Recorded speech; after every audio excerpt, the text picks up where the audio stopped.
Bom dia, queridos irmãos. Estamos iniciando mais uma escola bíblica virtual. Estamos estudando os conflitos da vida com o seguinte tema: na hora da enfermidade e luto.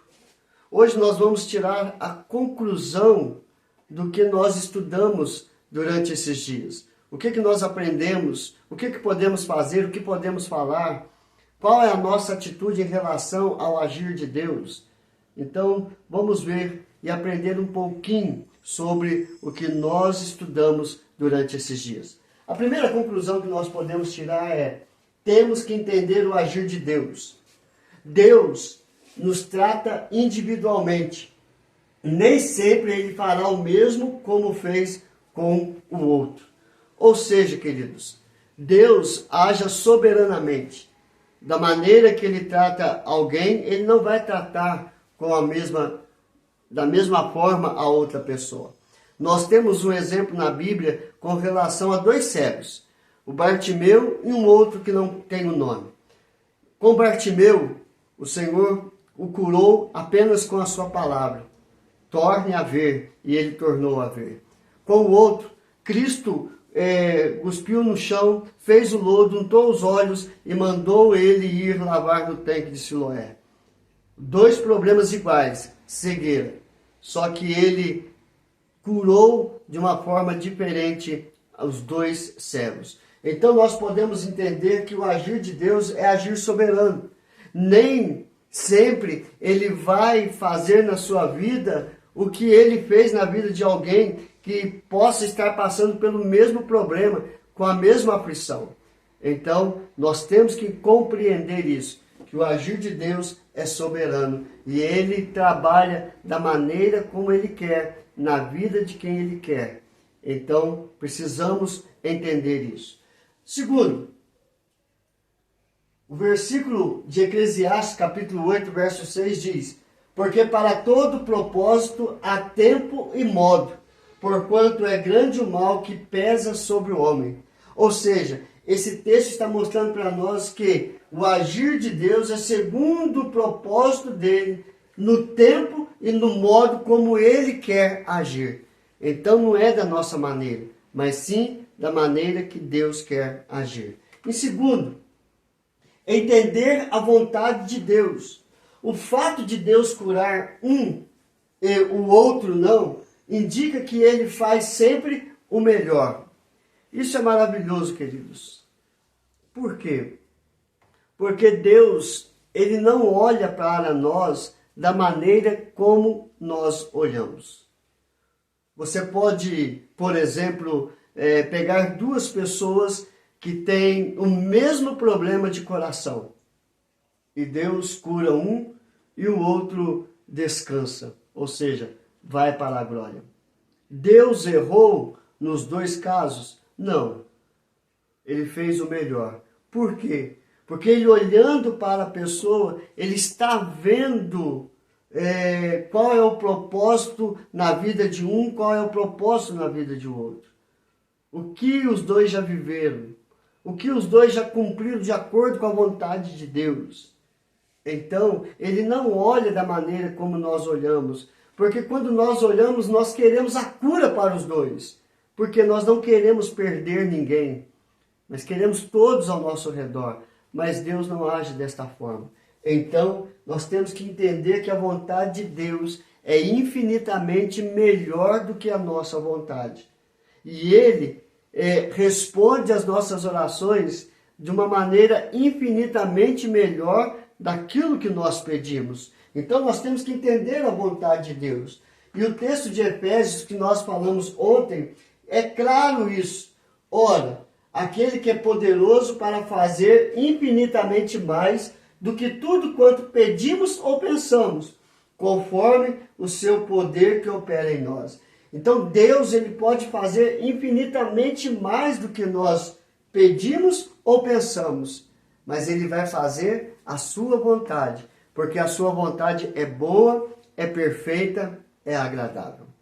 Então, não tente brigar com Deus, porque Deus fez a vontade dele.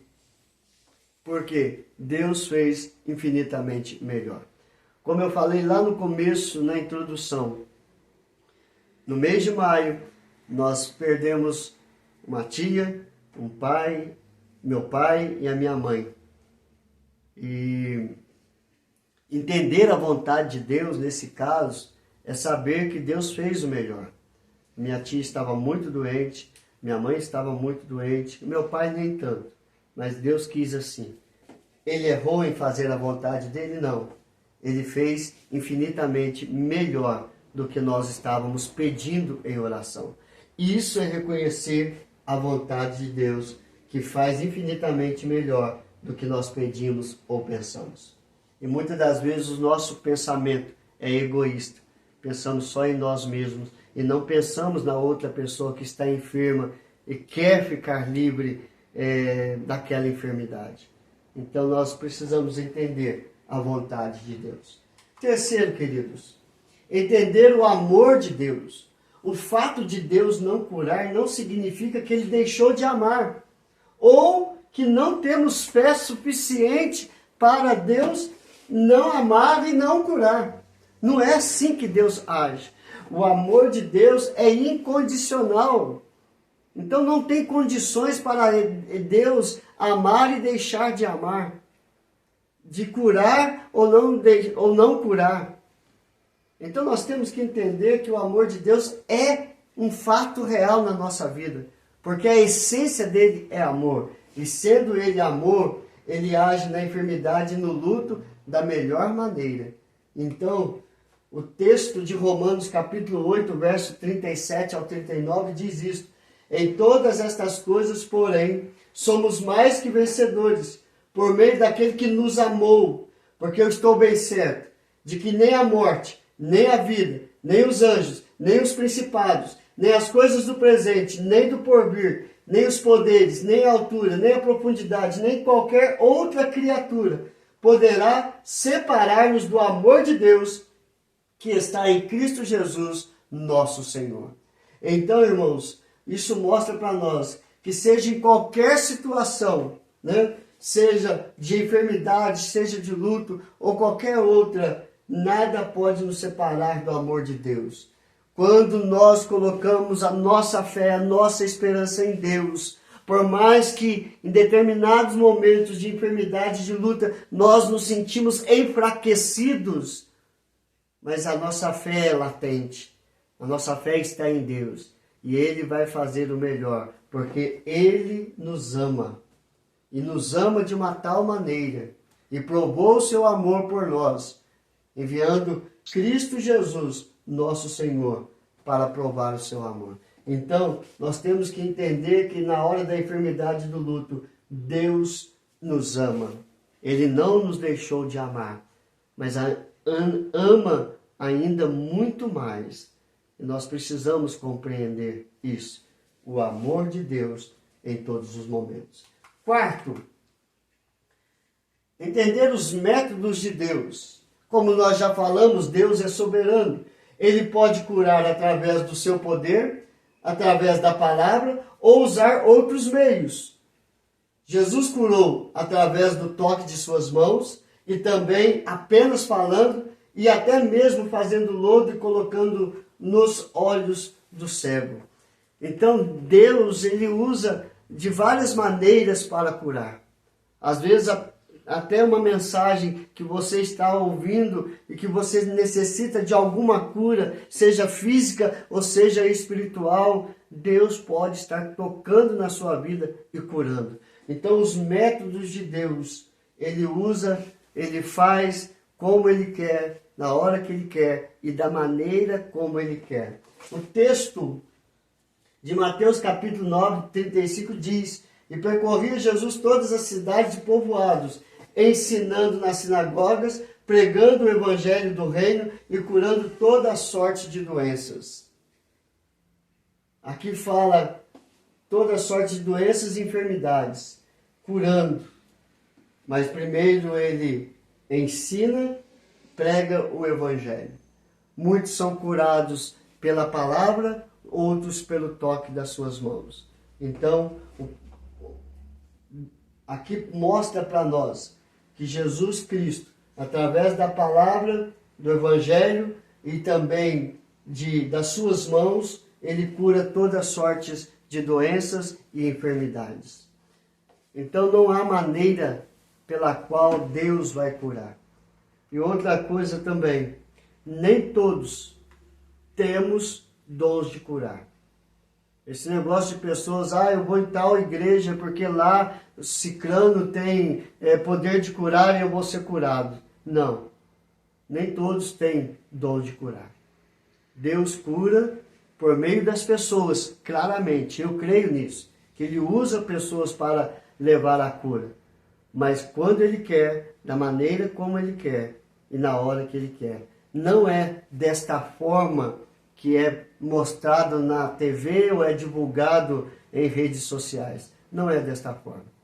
Por quê? Eu acho, se a pessoa tem o dom de curar, ela deveria de ir a um hospital, ir lá e levar a palavra de Deus e curar as pessoas que estão ali.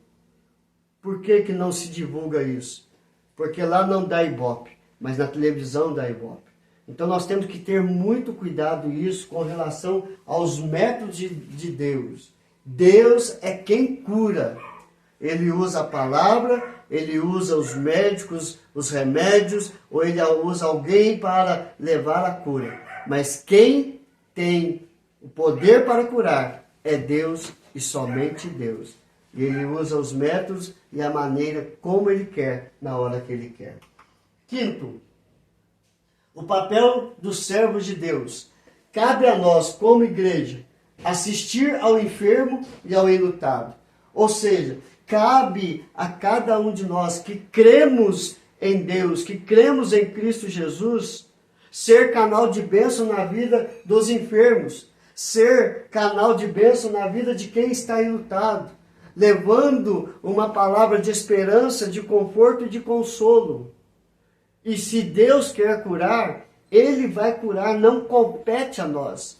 O nosso papel é orar para que Deus faça o melhor e levar uma palavra de conforto e de esperança. O texto da palavra de Deus em 2 Coríntios, capítulo 1, verso 3 a 5 diz: é Ele quem nos conforta em toda a nossa tribulação, para podermos consolar os que estiverem em qualquer angústia, com a consolação com que nós mesmos somos contemplados por Deus, porque assim como os sofrimentos de Cristo se manifestam em grande medida a nosso favor, assim também a nossa consolação transborda por meio de Cristo Jesus. Ou seja, é tudo por meio de Cristo Jesus. A cura, o conforto, o consolo, a palavra e a mensagem de esperança, a palavra de vida eterna, o doar-se por nós, tudo é por meio de Cristo Jesus. O nosso papel é levar esta mensagem que Deus cura e que Deus conforta e consola o abatido, o oprimido em todas as suas circunstâncias. Que Deus nos abençoe, queridos, e que Ele possa trabalhar na sua vida, curando as suas enfermidades ou levando você a alguém que está precisando de uma palavra de conforto e consolo e você seja o agente de Deus para abençoar vidas. Que Deus nos abençoe em nome de Jesus. Vamos orar? Senhor, graças te damos. Entregamos, ó Pai, tudo nas tuas mãos.